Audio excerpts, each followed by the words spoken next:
Today we're unpacking one of the most intense and honestly troubling stories in the entire Bible, the story of Jephthah. He was this incredible warrior whose greatest moment of triumph was also somehow his most devastating personal tragedy. And that's really the central question we're going to be wrestling with here. I mean, how is it possible that the very act that saves a nation can absolutely ruin the person who did the saving? It's a real paradox. Okay, so to really get a grip on Jephthah, we have to understand the world he was living in. The book of Judges paints this picture of a really dark and chaotic time for Israel. The nation was basically stuck in this grim, repeating loop. Yeah, this phrase is like a constant drumbeat throughout the book. It's this cycle, right? They'd have some peace, then they'd start worshiping idols.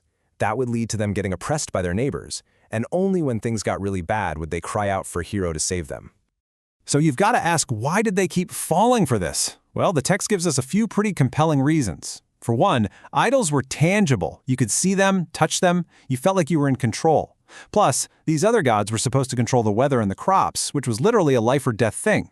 On top of that, a lot of the worship appealed to some baser human instincts, and honestly, it was just easier to fit in with the cultures all around them.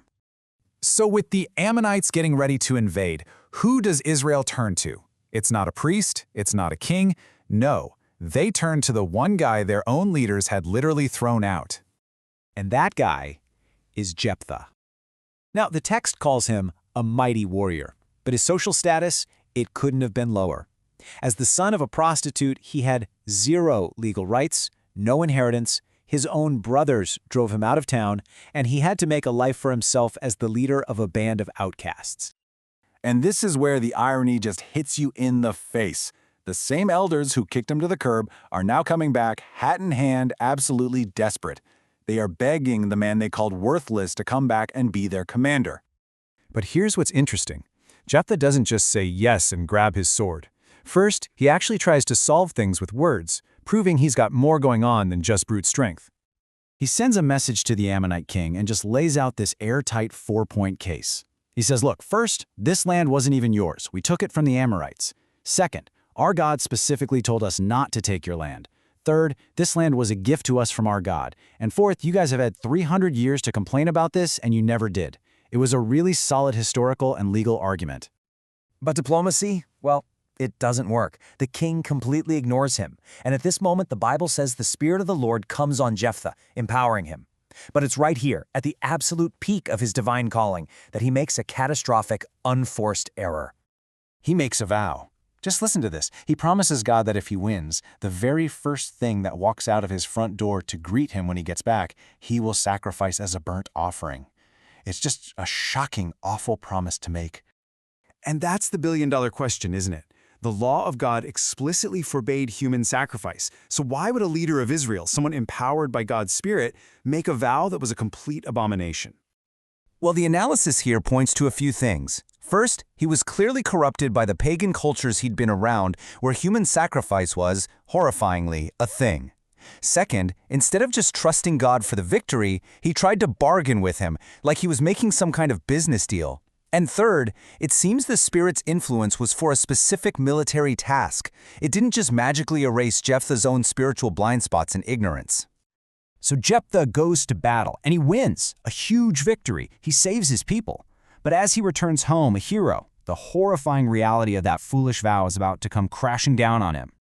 Because the first person to come dancing out of his house celebrating his return was his daughter, his only child. The vow he made in a moment of warped faith now demanded the one person in the world he couldn't possibly bear to lose. And this, right here, is the core of the tragedy. It wasn't just making the vow, it was his reaction after.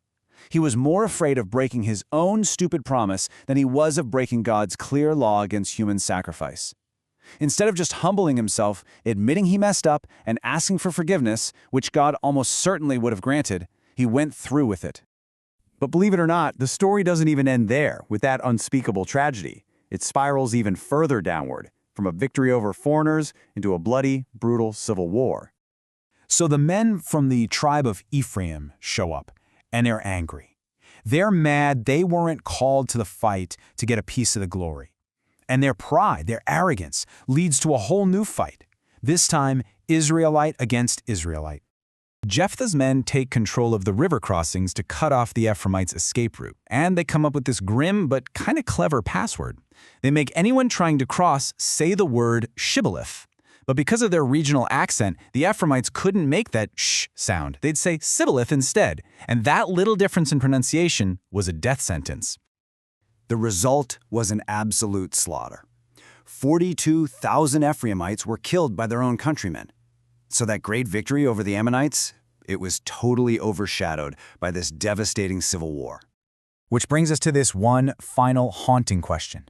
When you look at the whole story, the terrible vow, his daughter's death, and the slaughter of 42,000 of his own people, you really have to wonder, was Jephthah just a hero raised up to save Israel? Or was his deeply flawed, violent leadership also a kind of judgment on a nation that just kept turning its back on God?